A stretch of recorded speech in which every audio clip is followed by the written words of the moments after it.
Aisee Naila, hadi hili swali unakosa? Hapana, kwa kweli leo nakutandika mimi. Mume wangu. Hebu nenda naye taratibu, acha kumpeleka hivyo haraka haraka. Hakuna cha kwenda taratibu, huyu ukimchekea matokeo yake anakosa maswali mepesi kama haya. Sasa sikiliza wewe. Nenda kalete fimbo, nikutandike barabara kisawasa ili akili yako ikukae vizuri, siku nyingine ukitoa swali mepesi kama hili usikose. Nenda hapa kalete fimbo. Kimbia. Kwani swali gani ile ambalo amekosa? Eti ameulizwa baba yako ana watoto wangapi? Anasema ana watoto wawili. Haya, mimi na watoto wawili. Akati naenda kumtambulisha shuleni nilisema kabisa nina mtoto mmoja.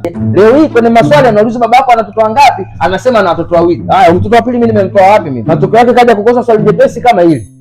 Hebu lete fimbo haraka.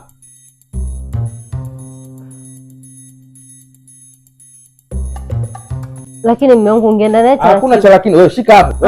Mume wangu. Nenda naye taratibu, alafu mpe nafasi ya kujieleza. Ilikoje kaandika una watoto wawili? Hata akijieleza, atajieleza kitu gani huyu? Hata haya, hem tuambie. Mimi wapi na wapi? Eti Naila mwanangu, baba yako ana watoto wangapi?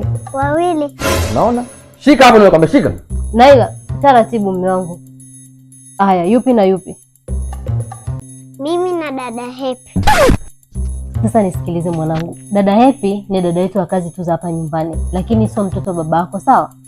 Lakini baba anamtaga baby. Anamtaga baby?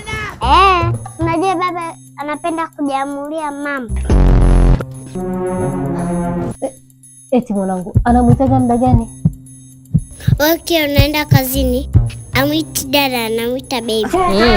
Kwa hiyo sinamaanisha ndio ni mtoto.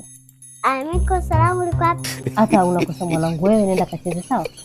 Na mimi naenda tu tukacheze. Namba F. Naenda kucheza. Asa fimbo nini, subiri. Ngoja kwanza tu. Mama anazungumzika. Yeye anazungumzika mke wangu.